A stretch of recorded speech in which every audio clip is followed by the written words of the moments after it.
Em janeiro, aconteceu o Golden Globes. No início de fevereiro, aconteceu o Grammy e o show do Bad Bunny no Super Bowl. Daqui a pouco é época de Oscar. E uma coisa que a gente tem visto em comum em todas essas premiações são os artistas se posicionando politicamente. Principalmente agora, nesse cenário de violência e perseguição contra os imigrantes nos Estados Unidos. A gente viu isso no discurso dos vencedores, nas letras das músicas, nos temas dos filmes, em bottoms, em falas das celebridades no tapete vermelho. E assim, gente, eu vou deixar uma coisa clara aqui. Eu consumo muito cultura pop. Eu sei de todas as diva pop, até inclusive as que eu não gosto. E eu adoro uma fofoquinha de TikTok. Inclusive, vou aproveitar o espaço para mandar um beijo para Beta Boechat, para Fef Caires e para Gianluca, que são os meus companheiros de sempre fascinando a casa. Eu gosto muito desse universo. Eu me emocionei muito vendo Bad Bunny naquele palco do Super Bowl, mas foi justamente aí que começou a me incomodar uma coisinha. Tá, mas o que realmente está em jogo quando esses artistas se posicionam politicamente? O que significa esse gesto dentro da lógica da indústria cultural e do nosso próprio imaginário político? Quer dizer, faz anos que a gente vê esses discursos. Ano passado, por exemplo, a Chappell Roan falou no Grammy sobre segurança trabalhista dos artistas iniciantes que são contratados por gravadoras. And I got to stand up here in front of the most powerful people in music. I would demand that labels and the industry profiting millions of dollars off of artists would offer a livable wage and healthcare, especially to developing artists. O Super Bowl, então, já faz quase uma década que só convida artistas que trazem algum tipo de discussão política para o show. E, especialmente no ano passado, teve o Kendrick Lamar lá, dizendo que a revolução vai ser televisionada.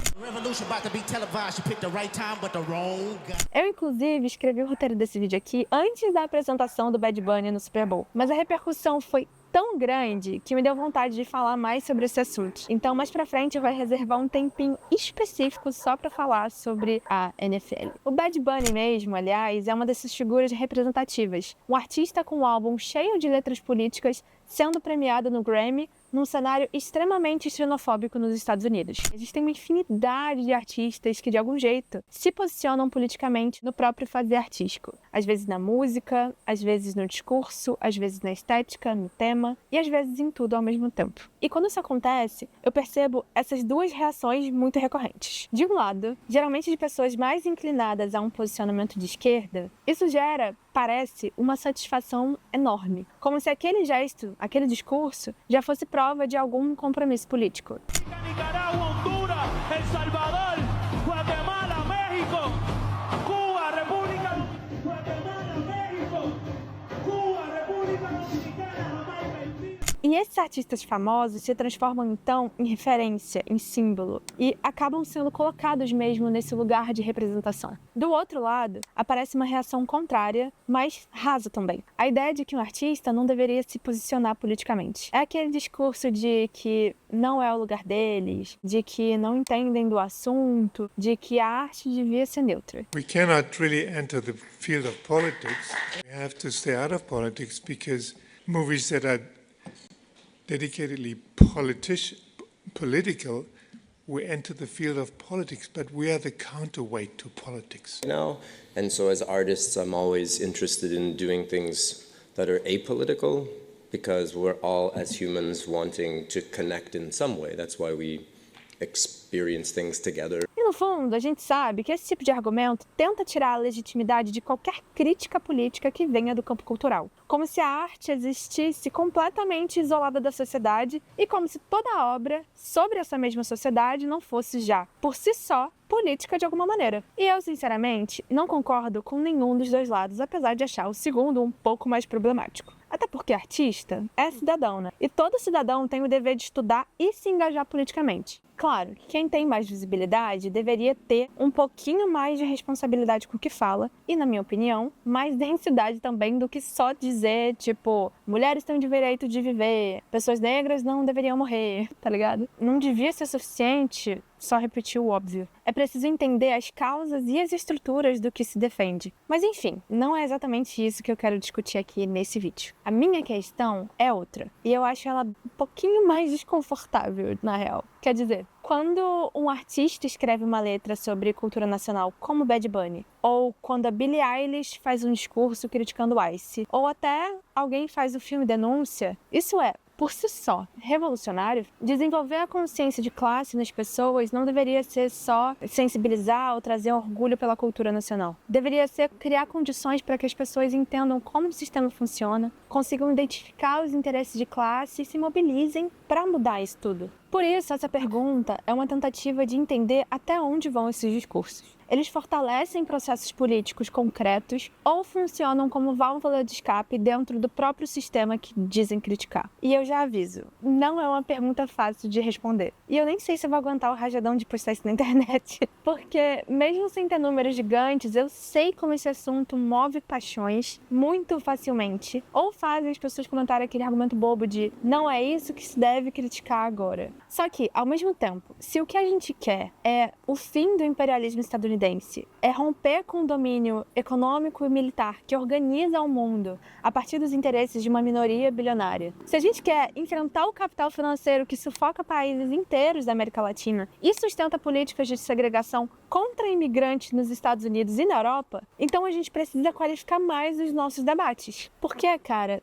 tem discussão que dá a sensação de avanço, mas na prática só mantém a gente girando em torno das mesmas figuras, das mesmas polêmicas, dos mesmos símbolos. Se a meta é a transformação estrutural, como a gente falou, a conversa não pode parar na identificação emocional com alguém que falou algo correto em público. A gente precisa conseguir analisar sem virar cínico, mas também sem transformar qualquer gesto progressista em sinal de revolução ou criando heróis. E assim, eu vou falar de artistas que eu gosto muito, tá? Tipo o Kendrick Lamar, que eu falei lá em cima, eu amo Kendrick. E o próprio Bad Bunny, eu gosto muito dele. Então, gostar não me impede de criticar o papel que esse artista ocupa, os artistas em geral ocupam. Pelo contrário, é justamente por gostar, e principalmente por também ser artista, que eu penso muito nesse assunto. Então eu queria pedir pra vocês uma coisa. Ouçam com carinho, no coração, essa crítica que eu vou fazer. E não como um ataque a ninguém, mas como uma conversa. E aí no final vocês ponderam se concordam comigo ou não.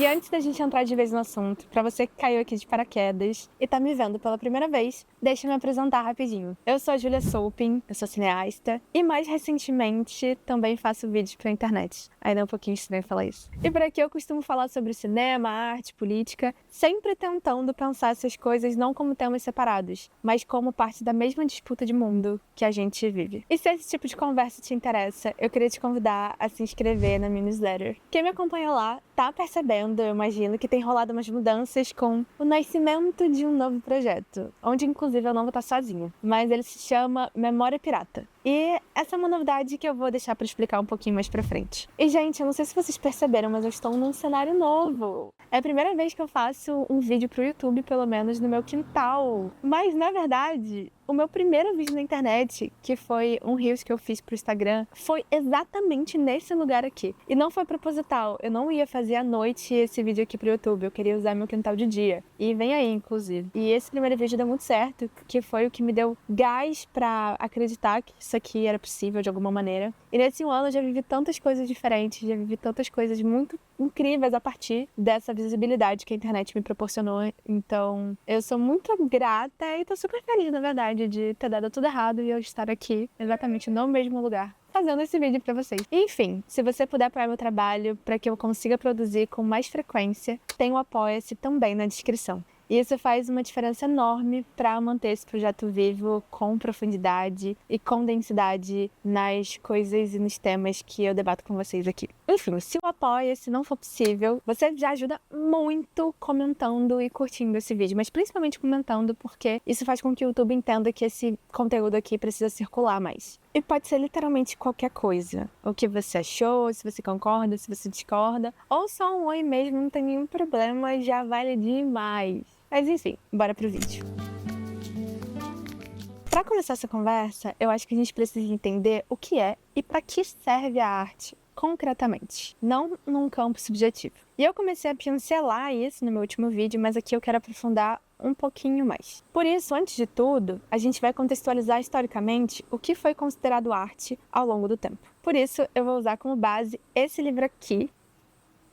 Esses livros não estão aqui só para enfeitar, não. Mas é esse livro aqui que se chama Tá Focando a Estetização do Mundo, Viver na Era do Capitalismo Artista, do Gilles Lipovetsky e Jean Serrois. Provavelmente tem uma biblioteca perto de você. Eu peguei na biblioteca de Niterói, que é a minha cidade, e, enfim, vale muito a pena ler, apesar de eu não concordar com algumas coisas que estão aqui. Mas eles fazem um panorama histórico resumido da arte em 4 momentos, e isso ajuda muito a gente a entender onde a gente está hoje. O primeiro momento é o da arte como algo comum, como ritual. Nas sociedades chamadas primitivas, a arte ela não era uma atividade autônoma e nem existia para fins estéticos desinteressados, por assim dizer. Ela estava integrada à vida social e religiosa porque máscaras, danças, pinturas corporais e essas variações tinham uma função prática como curar, evocar, garantir chuva ou vencer uma guerra. Não existia artista como figura individual criativa buscando originalidade. Existiam pessoas operando dentro da tradição dos ancestrais. Depois, vem o que eles chamam de estetização aristocrática, que acontece do Renascimento até o século XVIII, quando começa a se consolidar uma separação mais clara entre arte e artesanato. E junto com isso, surge também uma hierarquia muito bem definida do que tem valor e do que não tem. Nesse momento, a arte passa a servir diretamente à teatralização do poder. Ou seja, ela deixa de estar integrada à vida comum e passa a funcionar como instrumento de distinção social. As cortes, os monarcas e a própria igreja utilizavam arquitetura, moda, pintura e os jardins como formas de demonstrar autoridade e superioridade simbólica também. E assim vai se construindo uma vida estética que é restrita à aristocracia, sustentada pelo mecenato e pensada justamente para reforçar essa distância entre quem pode produzir e consumir arte e quem não pode.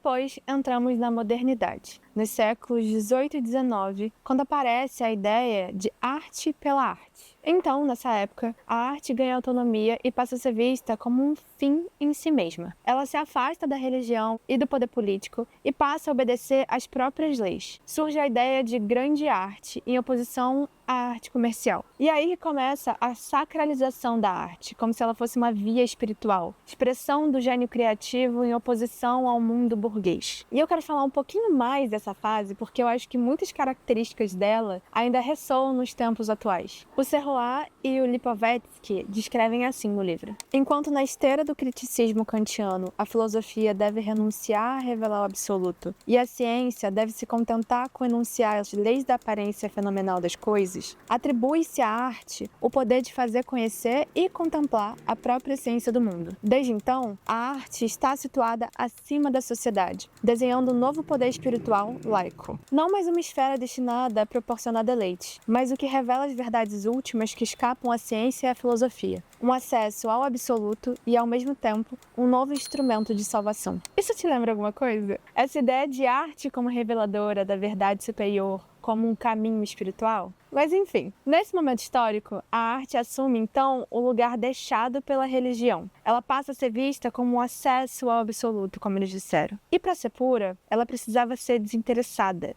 sem finalidade prática. E isso colocava a arte em oposição à produção industrial, associada à utilidade e ao lucro. E os autores também falam do papel do museu nesse processo, que eu acho muito importante a gente ler um pedacinho sobre. Tal sacralização da arte é muito bem ilustrada na invenção e no desenvolvimento da instituição museológica. Extraindo as obras de seu contexto cultural de origem, cindindo-as de seu uso tradicional e religioso, não as limitando mais ao uso privado e à coleção pessoal, mas oferecendo-as ao olhar de todos, o museu encena o valor propriamente estético, universal e atemporal delas. Ele transforma objetos práticos ou cultuais em objetos estéticos que devem ser admirados, contemplados por si mesmos, por sua beleza que desafia o tempo. Lugar de revelação estética destinada a conhecer obras únicas, insubstituíveis, inalienáveis, o museu tem o encargo de torná-las imortais. Desacralizando os objetos culturais, dota-os, em contrapartida, de um estatuto quase religioso, devendo as obras-primas ser isoladas, protegidas, restauradas, como testemunhas do gênio criativo da humanidade. Então a arte passa a ter só um objetivo estético. O museu vira esse espaço de fetichização destinado a elevar espiritualmente as pessoas que o visitam e consomem essa arte selecionada e que, por isso, é mais legítima que as outras. E você já parou para pensar no clima sacral desse espaço?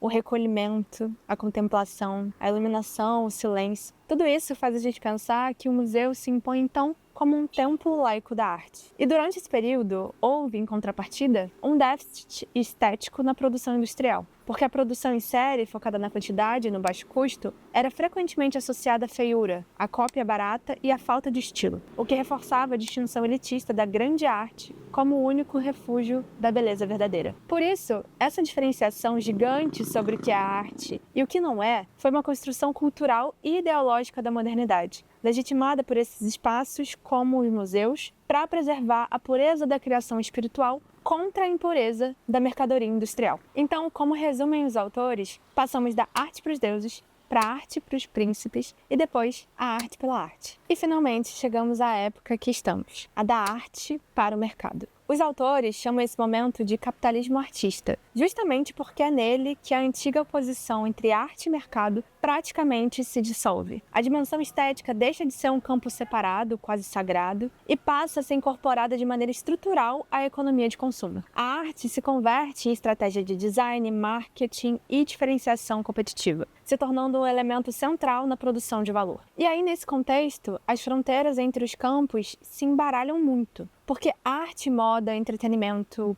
publicidade, indústria deixam de operar como esferas distintas e passam a se interpenetrar continuamente. Os próprios nomes das profissões mostram essa transformação simbólica. Jardineiros se tornam paisagistas, cabeleireiros, hair designers, cozinheiros, criadores ou chefes gastronômicos, tatuadores, artistas tatuadores. Mas não se trata só de uma mudança terminológica, mas de uma reconfiguração do imaginário social, em que praticamente toda atividade produtiva busca se legitimar por meio de uma aura criativa e estética.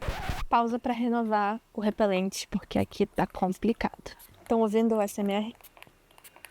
Mas Lipovetsky e Serrois usam, inclusive, o Steve Jobs como exemplo desse processo. Ele não aparece só como um empresário bem-sucedido, mas como um artista visionário, como criador cultural. A Apple organiza sua hierarquia colocando o design e a experiência estética no centro da produção. O produto deixa de ser só funcional e passa a ser objeto de desejo cultural, portador de identidade, pertencimento e distinção. O que está em jogo, portanto, é que o capitalismo aprende a instrumentalizar a arte como mecanismo de legitimação e também valorização simbólica das marcas, se integrando completamente à lógica da acumulação. E tá, beleza. Mas eu precisei fazer todo esse percurso porque muita gente trata a arte como se ela fosse uma coisa dada, natural, eterna, como se sempre tivesse significado a mesma coisa e ocupado o mesmo lugar na sociedade, quando na verdade os sentidos atribuídos a ela foram sendo construídos historicamente e, mais do que isso, foram mudando conforme mudavam as formas de organização social e econômica. E se a gente não entende que o sentido da arte muda, a gente acaba tratando o presente como algo natural. Como se show em estádio, Grammy, Super Bowl, blockbuster global fossem só expressão espontânea de um talento individual. Mas não são. Se a arte hoje está completamente atravessada pela lógica de mercado, então ela precisa ser analisada dentro dessa lógica. Não dá para olhar para o show, para um filme do Oscar, para um discurso de premiação como se fosse só o artista se posicionando. Aquele palco e esses eventos como um todo são o resultado de um investimento bilionário, de contrato publicitário, estratégia de expansão de mercado e disputa de imagem internacional. São infraestrutura econômica e política operando em escala global. Então, a pergunta deixa de ser só o discurso é bonito ou a intenção do artista é boa e passa a ser a serviço de que estrutura esse discurso circula com tanta projeção. Que interesses tornam esse posicionamento possível? E, principalmente, o que continua intocado enquanto a gente se emociona com essa superfície simbólica? Porque se a forma de organização social molda a forma da arte, ignorar essa estrutura é permitir que ela continue moldando também os limites do nosso próprio imaginário político. E agora, eu queria entrar numa parte mais analítica para o que a gente tem vivido hoje, trazer para a atualidade que a gente falou até aqui. E para fazer isso, eu vou usar como exemplo um vídeo da Gilvi, que é uma criadora bem famosa nas redes sociais e que, inclusive, eu adoro acompanhar. Mas eu queria usar um vídeo dela não como uma crítica pessoal, tá? Mas porque representa muito bem uma reação que eu vi se espalhar por um monte de gente depois do show do Bad Bunny no Super Bowl. Bad Bunny acabou de fazer a apresentação dele no Super Bowl e ao final da apresentação ele listou todos os países latinos da América Latina, mostrando que a gente é a América, diferente do pensamento idiota americano que os Estados Unidos é a América, como se fossem sinônimos. Porque eles veem a gente de maneira menor, de maneira subserviente. Lá para fora, tu é latino. E o brasileiro tem uma grande dificuldade de se ver como um país pertencente da América Latina pelo fato de que a gente não fala espanhol. Mas quando você assiste essa apresentação do Bad Bunny, você se vê tanto naquilo, você pertence tanto àquilo que o idioma é um mero detalhe de colonização que aconteceu. Isso que o Bad Bunny fez foi incrível. A gente tem que ter orgulho de ser um povo latino. E talvez um primeiro passo para isso é quebrar as fronteiras entre nós, talvez ouvir mais música em espanhol, ouvir Bad Bunny, abrir os olhos para ver tudo que tem de bonito na gente e ver tudo que é enlatado e podre que a gente sempre interpretou como algo bom só porque é americano. Quando eu vejo esse tipo de reação, eu fico pensando como a cultura pode acabar operando de uma forma, de certa maneira, despolitizante. Porque a discussão rapidinho se desloca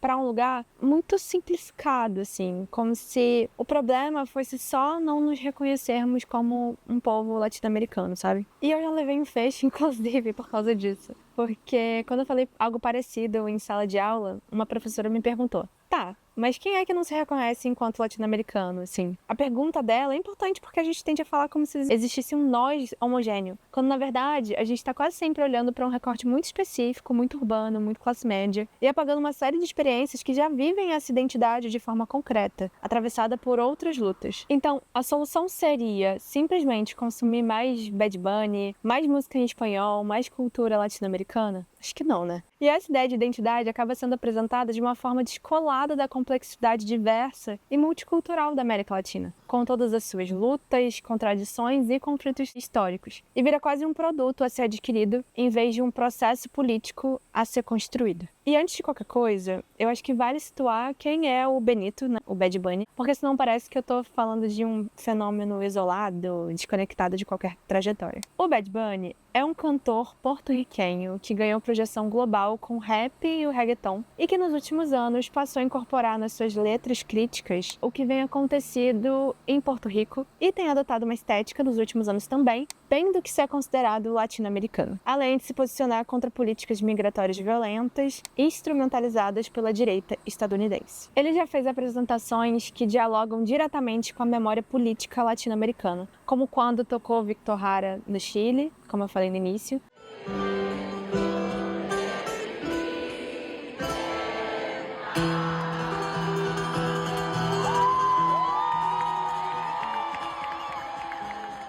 Mas também apresentações como a do SNL, onde ele reinterpretou uma fotografia famosa de trabalhadores em cima de uma viga na construção de um prédio, que na verdade foi uma propaganda para a inauguração do Rockefeller Center, mas trazendo dessa vez trabalhadores latinos para simbolizar, entre muita coisa, que também foram eles que construíram aquele país.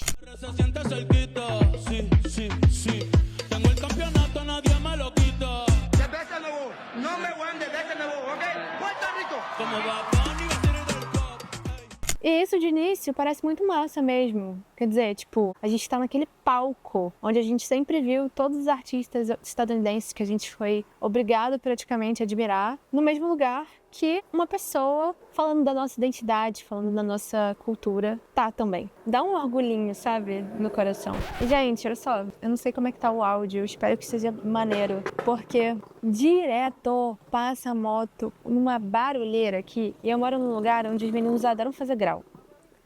Dá grau. Ali, acabaram de gritar, faz barulho.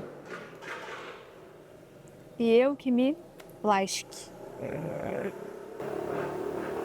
Mas, continuando, a gente se vê finalmente naquele palco tão sonhado que representa, de verdade, né, o que é sucesso pro mundo todo. E é aí que começa o meu incômodo, assim, porque existe essa sensação de vitória simplesmente por ocupar um espaço que estruturalmente não nos pertence, né? O Super Bowl, por exemplo, não é um palco neutro. E a presença do Bad Bunny ali, assim como a enxurrada de propaganda na Globo pra gente assistir o show e aos jogos da NFL, que é, como eu disse, a Liga Esportiva de Futebol Estadunidense, não é fruto de um acaso, não é fruto de demanda ou de uma abertura espontânea de mercado, mas parte de uma estratégia econômica muito bem planejada. E vocês devem saber, né, que a Liga vem investindo num programa de expansão internacional, porque sua base tradicional nos Estados Unidos, majoritariamente masculina, branca e envelhecida, já não cresce no mesmo ritmo. E o mercado latino, com um poder de compra projetado em trilhões de dólares, se tornou uma prioridade. O Brasil entra nessa equação como território estratégico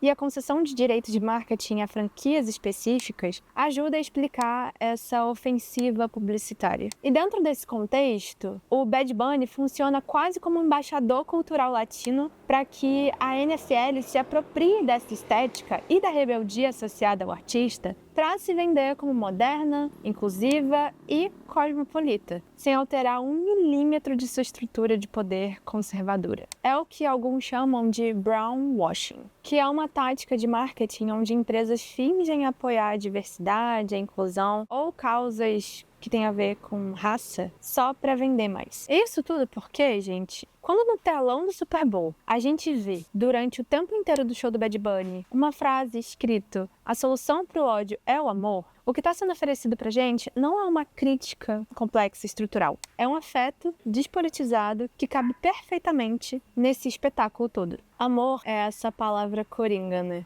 Uma dessas palavras que parecem universais, incontestáveis, mas que justamente por isso funcionam como um amortecedor político, por assim dizer. Algo que transforma uma estrutura histórica de violência em um problema moral individual. A violência deixa de ser vista como um efeito de uma organização material da sociedade, de leis, fronteiras, orçamento público, polícia, política externa, e passa a ser interpretada como falta de caráter. As pessoas, então, que apoiam o ICE são as que têm ódio no coração. E não porque existe um aparato estatal que, em momentos de crise econômica ou política, intensifica os mecanismos de controle sobre esses corpos dissidentes e racializados. Não porque o capitalismo, historicamente, reorganiza suas crises produzindo inimigos internos. E muito menos porque a gestão de imigração é também gestão de forças de trabalho, de precarização e do medo. Mas é esse o discurso que cabe na TV, gente. E isso não começa agora. No ano passado, como eu falei no início do vídeo, o Kendrick Lamar subiu naquele mesmo palco, dizendo que a revolução vai ser televisionada,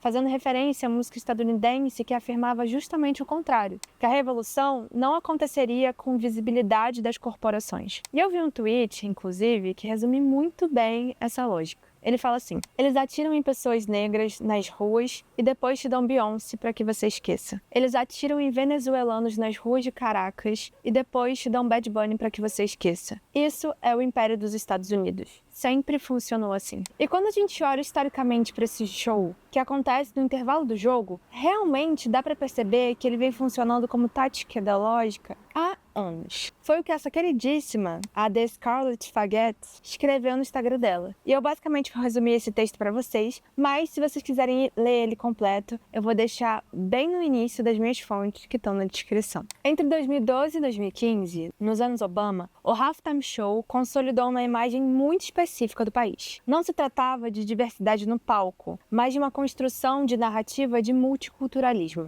Madonna com Nicki Minaj encenava uma rebeldia ousada, porém controlada. Beyoncé apresentava o talento e orgulho negro dentro de um consenso institucional. Bruno Mars, Katy Perry, Missy Elliott e Coldplay compunham uma ideia de harmonia nacional em que diferença, feminismo e diversidade apareciam como plenamente integráveis. Tudo isso acontecia enquanto, fora do estádio, assassinatos policiais e protestos em massa questionavam a legitimidade do Estado. No palco, a mensagem era de progresso e pluralidade. Em 2016, com Black Lives Matter no centro do debate público, a Beyoncé incorporou a estética dos Panteras Negras no show. Em 2017, após a eleição de Trump e o avanço de ataques a mulheres e pessoas LGBTQIA+, Lady Gaga, que é associada a feminismo e à estética queer, assumiu o intervalo. Em 2018 e 2019, Justin Timberlake e Maroon 5 recentralizaram a masculinidade branca num contexto de reação racial e de gênero. Em 2020, Shakira e Jennifer Lopez ocuparam o palco no auge das políticas de separação familiar e detenção de imigrantes. A latinidade foi celebrada como pertencimento cultural e espetáculo nacional, enquanto referências às crianças em jaulas transformavam violência estatal em uma metáfora emotiva no palco. De 2021 a 2024, depois dos protestos por George Floyd, o intervalo passou a exibir ampla representação negra, de The Weeknd até Rihanna e Usher,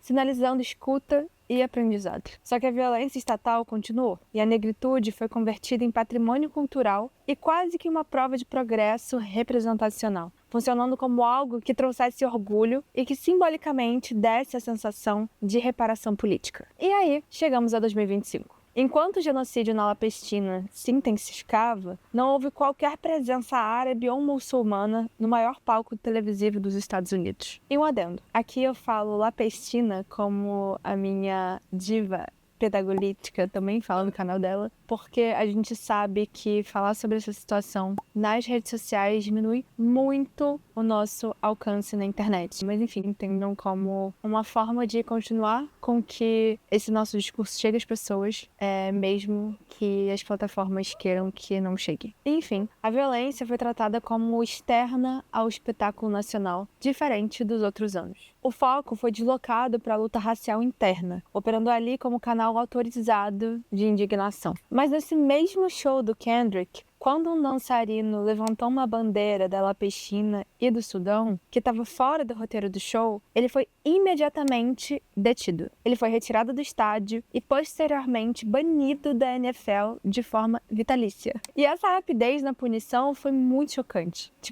Quer dizer, no espetáculo que se mostrava como extremamente político, onde, segundo o show, a revolução iria ser televisionada, uma pessoa que protesta por algo é presa? E isso, cara, expõe claramente o limite. A crítica só é tolerada quando é previamente coreografada, negociada e enquadrada dentro dos limites do espetáculo. Quando ela está prevista no contrato, quando foi aprovada pelos patrocinadores. Ou seja, a indignação é permitida quando ela pode ser convertida em performance mesmo, quando pode ser absorvida como imagem, quando reforça a narrativa de pluralidade da nação no momento onde esse discurso é apaziguador. Mas quando ela escapa do script e aponta para uma violência que compromete diretamente o Estado que organiza aquele espetáculo, a resposta é repressão imediata. Isso porque, no fim das contas, o capitalismo seria esse grande protetor da liberdade de expressão, desde que essa expressão não desorganize a engrenagem que sustenta, desde que ela não atravesse interesses estratégicos, não confronte alianças geopolíticas, não encoste em financiadores.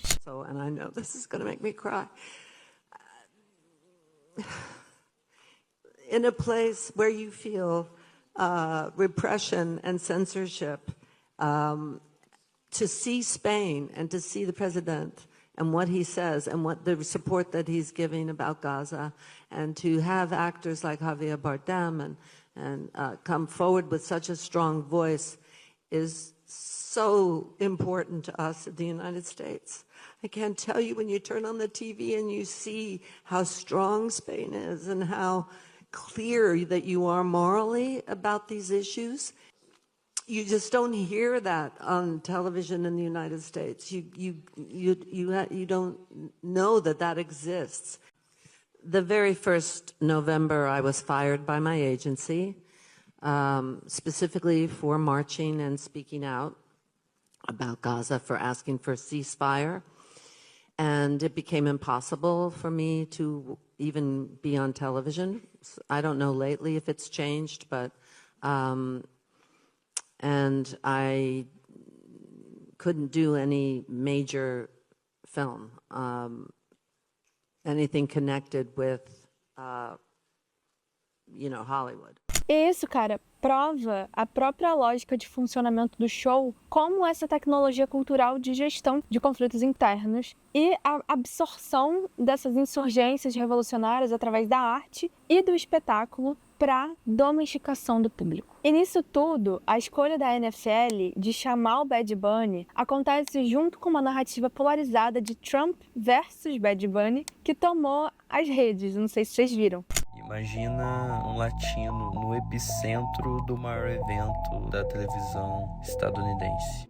Ele usa a palavra quintal para se referir à América Latina. Inclusive, os próprios democratas usaram isso do show como palco simbólico para eles. Só que quando a gente coloca essa postura ao lado do silêncio sustentado sobre a La Palestina por mais de 2 anos, a análise precisa ir um pouco mais longe, gente. Porque quando a La Palestina é deixada de lado e qualquer tentativa de mencionar ela é rapidamente reprimida, o que se constrói é uma crítica ao colonialismo latino que parece confortável demais, porque fala quase sempre de um passado encerrado, como se a gente estivesse celebrando a ascensão de países que foram colonizados e que agora estariam reivindicando seu lugar ao ocupar esse palco da NFL, ao ganhar o Grammy, ao ganhar o Oscar e ao circular nesses espaços de poder da indústria cultural que, se a gente for bem honesto, são parte da própria engrenagem imperial que dizem questionar. Fica parecendo que é só a gente ver a América Latina representada nesses palcos para que a gente conclua que há um avanço histórico acontecendo, como se a simples presença simbólica fosse sinônimo de transformação material. Quando, na verdade, a nossa libertação não vai acontecer porque a gente tem símbolos estéticos ganhando espaço dentro do imperialismo estadunidense. E dentro dessa lógica, quanto mais eficiente for a incorporação simbólica do artista, melhor. Porque enquanto esses cantores que carregam uma memória cultural, e assim, o Bad Bunny tem usado isso de forma muito consciente, tipo, através da mudança de estilo dele, de som, de discurso e tudo mais. Mas enfim, quando esses artistas passam a reforçar que o auge da realização é ser reconhecido pelo centro do poder imperial, o sistema já não precisa se impor como projeto, pô.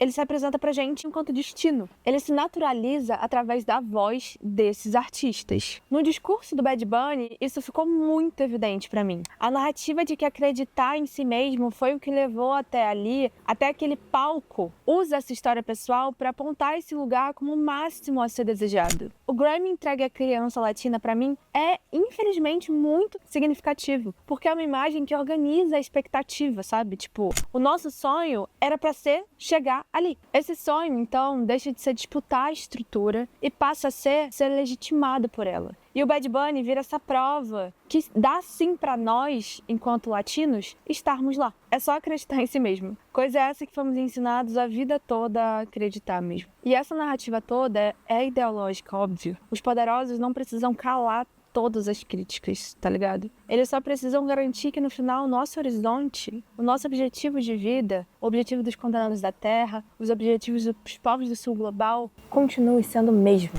L'impérialisme, il est là-bas, en train d'écraser les peuples arabes, c'est le sionisme. L'impérialisme est partout. Et à travers sa culture qu'il répand, à travers ses fausses informations, il nous amène à penser comme lui. Il nous amène à nous soumettre à lui, à le suivre dans toutes ses manœuvres. De grâce, il faut que nous barrions la route à cet impérialisme. Et je vous ai dit qu'il passera à une phase violente. Cet impérialisme, c'est lui qui a organisé des débarquements dans certains pays que nous connaissons. Cet impérialisme, c'est encore lui qui a armé ceux qui, en Afrique du Sud, tuent nos frères. Então, como é que a gente pode afirmar que a América Latina está ganhando espaço enquanto a Venezuela sofre ataques aéreos e bombardeios em áreas civis, mano? Enquanto o presidente foi sequestrado numa operação internacional que resultou em mais de 40 pessoas assassinadas. Tudo isso em um país que não está em guerra. Enquanto Cuba vive o pior momento de um bloqueio que já dura mais de 60 anos, com escassez de combustível, que está parando o transporte, escola, ameaçando hospitais e abastecimento de alimentos no geral. Enquanto na Colômbia, o presidente sofre uma tentativa de assassinato. Enquanto os Estados Unidos tentam colar uma narrativa de que o crime organizado brasileiro é terrorismo, para daqui a pouco isso ser um argumento para nos invadir e nos matar, assim como é o projeto deles no Oriente Médio. Enquanto na Argentina aprovam uma reforma trabalhista para uma jornada de trabalho ir para 12 horas por dia, mano. Esse discurso todo serve a esse mesmo país que aí, no meio de tudo isso, acha que resolve a crise de legitimidade dele, a crise de imagem, colocando um latino pra cantar pra gente no palco mais caro do mundo. Então assim, God Bless America e o que resolve as coisas é o amor, é o caralho.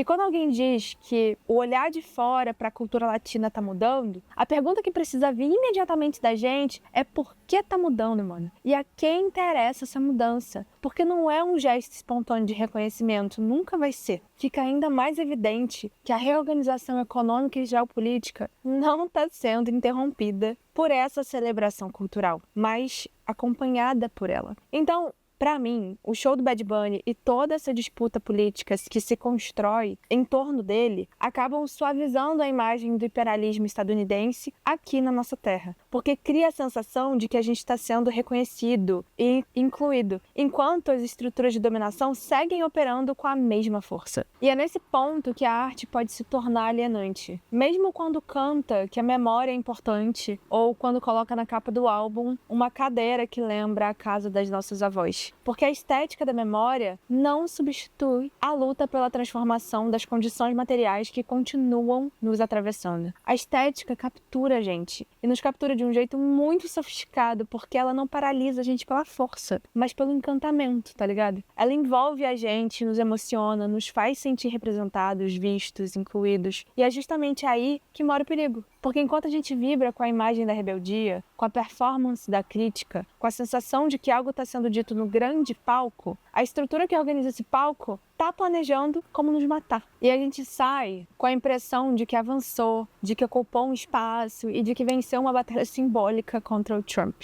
Mas o que aconteceu foi a incorporação da nossa revolta, que é algo para nos manter quietos. Porque a ideia é convencer a gente de que não precisamos fazer mais nada porque já estamos fazendo parte da mudança, a gente está assistindo a mudança acontecer. E se a gente não enxerga isso, corre o risco de confundir artista com herói e começar a se acomodar de um outro jeito.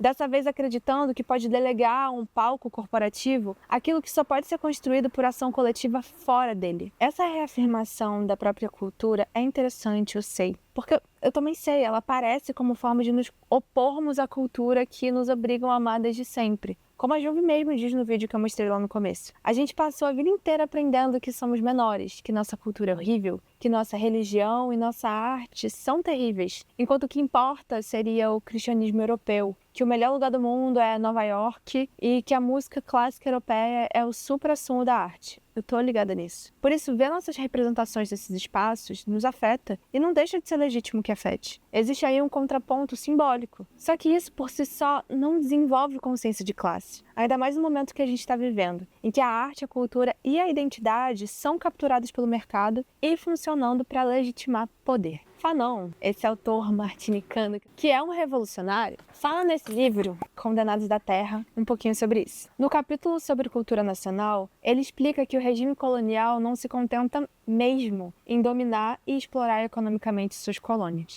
Para justificar essa dominação, ele precisa decretar que o povo oprimido não tem civilização, distorcendo, desvalorizando e aniquilando a história anterior à colonização. O colonialismo produz uma mumificação da cultura nativa, e isso gera um complexo de inferioridade, culpa e alienação do sujeito colonizado que passa a se ver através dos olhos racistas do colonizador. Só que isso não altera automaticamente as relações materiais, principalmente quando essa reafirmação já aparece mediada por gravadoras, contratos, estratégias de mercado e por uma estrutura que organiza o que pode circular e como pode circular, como a gente viu ao longo desse vídeo. E é por isso que Fanon continua falando tanto dessa noção de identidade e do papel do intelectual colonizado nisso. E esse movimento de resgatar história, religião e tradições provoca uma mutação psicoafetiva, pelo que ele diz. Porque devolve dignidade e equilíbrio psicológico a quem ouviu a vida inteira que era inferior. E para tentar escapar dessa mentira estrutural, segundo Fanon, esse intelectual colonizado precisou valorizar o passado em escala continental, criando conceitos como a negritude. E aqui eu vou fazer um paralelo com latinidade. Mas esses conceitos são como resposta ao desprezo global do homem branco. Só que Fanon é enfático quando ele fala que permanecer nessa etapa é um erro estratégico gravíssimo. Ele escreve bem assim: essa obrigação histórica em que se encontram os homens de cultura africanos, de racializar as suas reivindicações, de falar mais da cultura africana do que da cultura nacional, vai conduzi-los a um beco sem saída. Isso porque ele dizia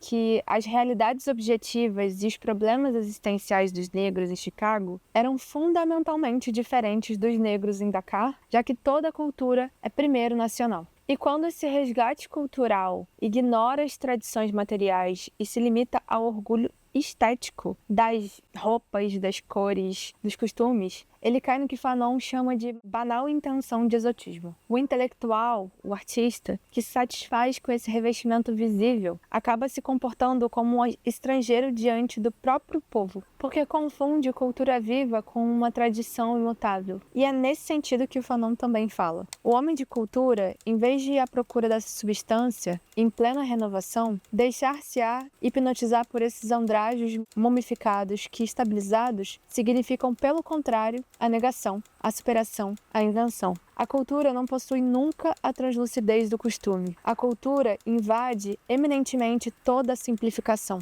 Em sua essência, opõe-se ao costume, que é sempre uma deterioração da cultura. Querer apegar-se à tradição ou reactualizar as tradições abandonadas é não somente contra a história, mas também contra o seu povo. Ou seja, quando a reivindicação para na estética das tradições, ela não coloca em risco o sistema capitalista e neocolonial. Ao contrário, ela se torna perfeitamente assimilável por ele. E como apontam o Lipovetsky e o Serrois, voltando ao livro que eu trouxe falando sobre o contexto histórico, o capitalismo artista não tem nenhum problema em vender a diferença. Ao contrário, né? A fase atual do capitalismo globalizado lucra justamente com a hibridização. Matrizes africanas, asiáticas, indianas, latino-americanas em geral, são apropriadas pelo mercado global e transformadas em estilo etno-chic, esvaziadas de qualquer peso político revolucionário, assim como fazem os museus quando deslocam os objetos de seus contextos vivos. E, enfim, tudo isso é convertido em tendência de consumo, disponíveis para que o indivíduo construa seu look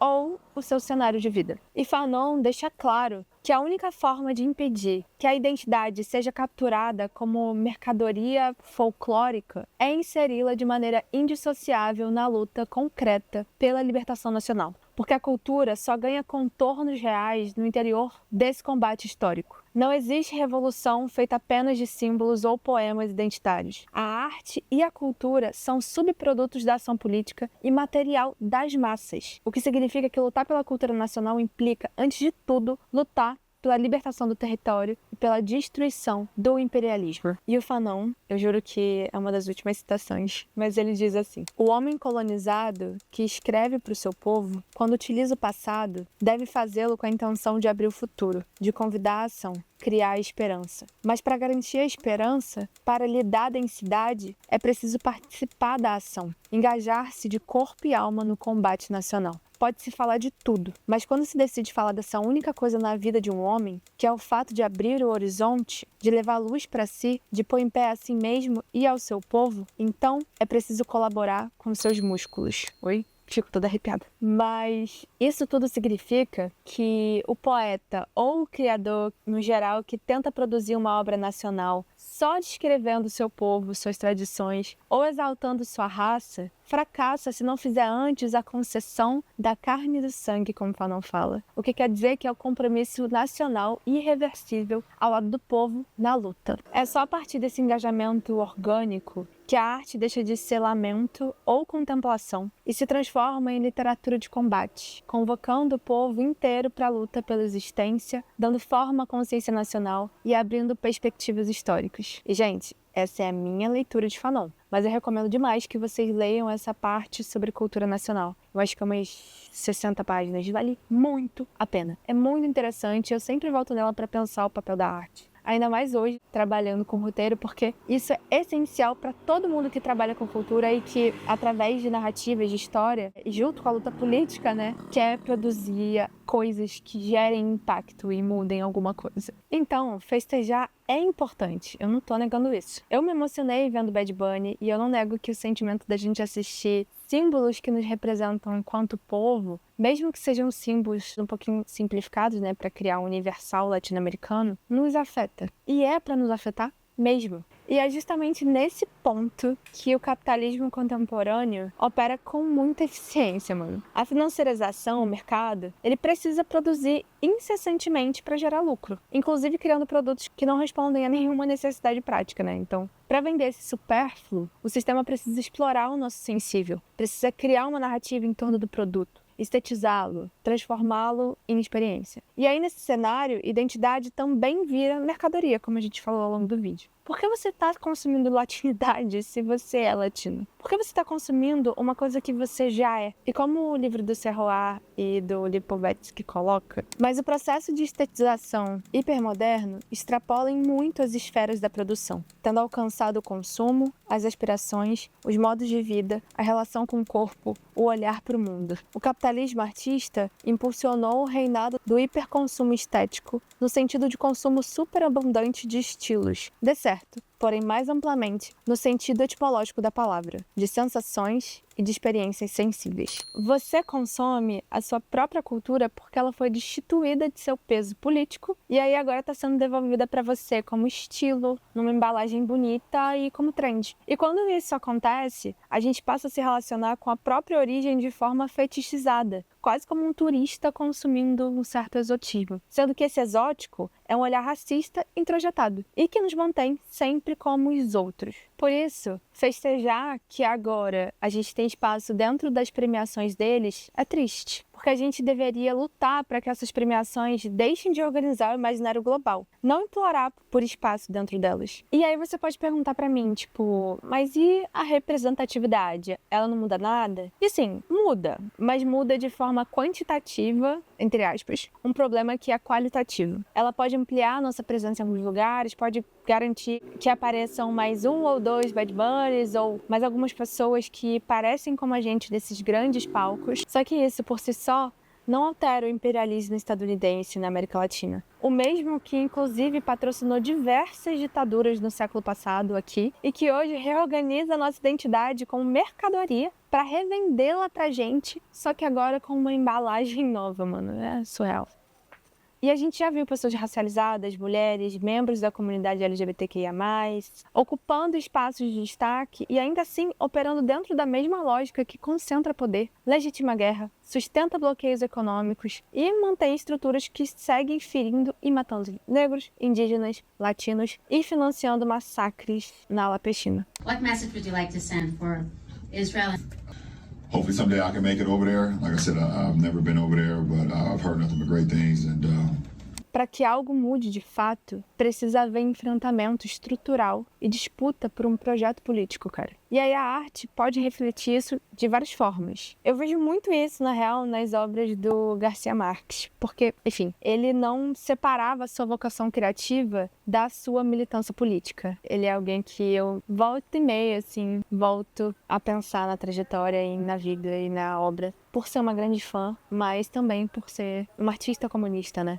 Ele foi uma pessoa, diferente de todos os outros que eu citei nesse vídeo, que assumiu ativamente o papel de um intelectual engajado na defesa de uma identidade latino-americana pautada na resistência contra o imperialismo e contra a exploração estrangeira. Em 100 Anos de Solidão, livro esse que está no meu cenário e que é, se não meu favorito, um dos meus livros favoritos da vida, ele usa Macondo como uma metáfora da história política e econômica da América Latina. E o massacre dos trabalhadores da Companhia Bananeira nesse livro foi inspirado na atuação real da United Fruit Company na Colômbia em 1928. Ao ampliar ficcionalmente o número de mortos, ele retira o caráter isolado do acontecimento e transforma ele nesse símbolo estrutural da intervenção estadunidense e da submissão das elites locais. A arte dele capta a estrutura da dominação e transforma ela em matéria literária subversiva que dá nome aos bois. E não fica falando que o amor vai salvar o mundo, é o ódio contra o amor e isso vai impedir que eles nos matem. Mas Garcia Marques também levou esse entendimento todo para a ação prática. Ele utilizou a crônica jornalística para defender ativamente os movimentos de libertação nacional. Foi um dos pioneiros da agência cubana Prensa Latina, no início da Revolução, para combater as agências de notícias internacionais. Escreveu roteiros e reportagens extensas, misturando literatura, história e jornalismo para documentar a Revolução Sandinista na Nicarágua e para defender as ações internacionais de Cuba na África contra o colonialismo português. Ou seja, nele, o entendimento estrutural alimentou a literatura e a literatura deu força para ele intervir materialmente na realidade. A estética e a ação estavam conectadas. E é isso que eu tô tentando dizer o vídeo inteiro. Assim, tipo, emoção importa, identidade importa, representação importa. Mas se isso não estiver ligado a um projeto político concreto de transformação das estruturas, o sistema absorve, estetiza e devolve pra gente como produto. Mas, além do Garcia Marques, eu queria trazer um vídeo que eu já mostrei em algum outro vídeo aqui do canal, de uma diva do TikTok, que falou sobre esse show do Kendrick farmou um tempão e, enfim, usou a Nina Simone pra exemplificar o que ela queria dizer com isso, que tem muito a ver também com esse roteiro aqui que eu escrevi. Então, vejam aí. Art is not radical, people are. Art is not radical, people are. Here's the main thesis of the essay that I wrote tonight. The Mythical Black Artist with chamomile tea for my nerd. It was almost entitled, Everybody Wanna Be Nina Simone? Don't nobody wanna sing Mississippi Goddamn. The essay has a quote by her from an interview she did with Black Journal in 1969, which talks about how she feels it is her duty as an artist to reflect her time. I note in the essay that Nina Simone chose to be involved with the revolution that was happening in the 1960s in the United States. And most Black recording artist superstars did not. Most of them did not. Maybe you were gonna get a track about how cool it was to be Black, how much we loved our Black skin, how we had Black pride, say that I'm Black and I'm proud. That didn't even come to 1968. James Brown, not until 1968. In 1963, Nina wrote Mississippi Goddamn. And she performed it at Carnegie Hall in front, am I saying that right? I don't give a fuck. Carnegie Hall in front of all those white people, those well-to-do white people. Because she was about it. She saw her art as a vehicle for liberation. The art was radical because Nina was radical in her life.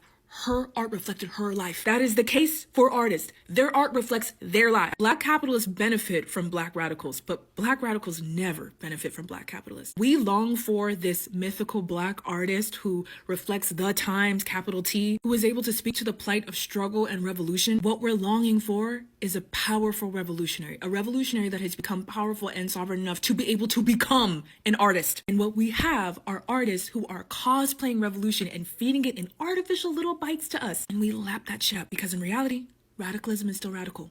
Most of us don't actually want a revolution. I know I saw Assata Shakur say somewhere that if you had polled Black people at the time, if they had won an army, they would have said no. That's the case today. Most Black people do not want an army. Most Black people do not want liberatory armed struggle. Most Black people don't want a revolution. We want to be rich. So the idea that you can buy radicalism, that you can buy liberation by investing in Black people and having Black billionaires is still a really lucrative idea to us. They put it on because it sells. It sells to Black audiences through radicalism at the same time she gets to sell to everybody else. With the watered down effects, and every time it takes the teeth off of radicalism because every time y'all eat it up. Have a good night. A arte não vai salvar o mundo. A arte, ela pode sensibilizar, pode dar linguagem à dor, pode fortalecer quem já está na luta, mas ela também pode ser uma ferramenta de alienação para quem não está. Então, o objetivo não pode ser colorir os espaços de opressão com diversidade estética e termos orgulho de ter um filtro de barro em casa, dar flor no cabelo e de ser contra o minimalismo. Mas por nós próprios e pela humanidade,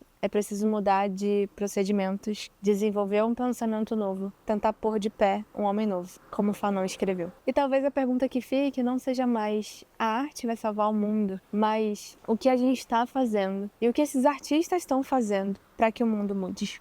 E, gente, para terminar de vez, eu queria ler um textinho, que dessa vez não vai ser uma poesia, apesar de que eu queria colocar La Masa, da Mercedes Sosa, não sei se estou falando certo, né, já tô cansada, que para mim tem uma letra que fala muito sobre tudo isso que a gente tá falando aqui. Mas enfim, eu não posso deixar tocando, né? Aquele esquema do YouTube. Então eu vou ler, na verdade, um texto do Sékou Touré, que é um ex-presidente da Guiné. E aí nele ele tá falando sobre esse processo de libertação nacional. E é o texto que Fanon, em Condenados da Terra, abre o capítulo sobre cultura nacional. Mas eu acho esse texto tão bonito que eu queria muito ler para vocês, pra gente finalizar muito bem todo esse pensamento. Então, não basta escrever um canto revolucionário para participar da Revolução Africana. É preciso fazer essa revolução com o povo. Com o povo, e os cantos virão por si mesmos. Para uma ação autêntica, é preciso que você mesmo seja uma parte viva da África e de seu pensamento. Um elemento dessa energia popular inteiramente mobilizada para a libertação, o progresso e a felicidade da África. Não há nenhum lugar fora desse único combate, nem para o artista, nem para o intelectual, que não esteja ele próprio engajado e plenamente mobilizado com o povo no grande combate da África e da humanidade sofredora. É isso, um beijo e até mais.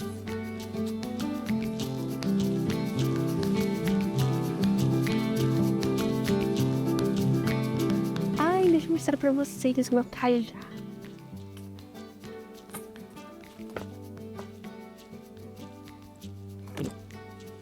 Apresento a vocês meu cajá, o qual estava em cima da minha cabeça o vídeo inteiro e sempre que eu saía de quadro pra ver se tava com foco, pra iniciar a gravação e tudo mais, eu batia a cabeça aqui. Ai! E eu levei, sacanagem, umas 7 porradas facilmente. Então é isso, um beijo, até mais. Comenta cajá se você viu até aqui.